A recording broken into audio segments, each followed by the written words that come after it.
மாமா மடியிலே இருக்கும் நேரத்திலே காது வலியோ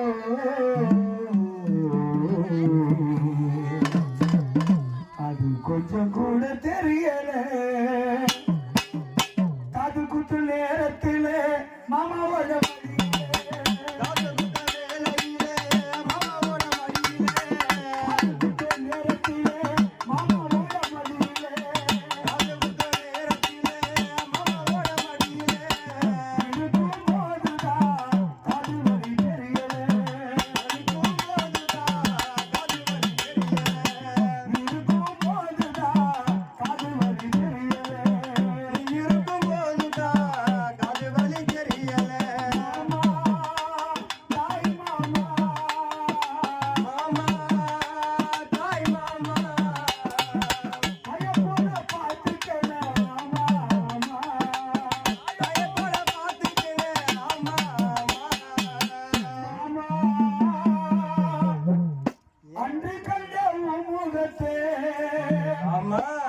மச்சாகி நீ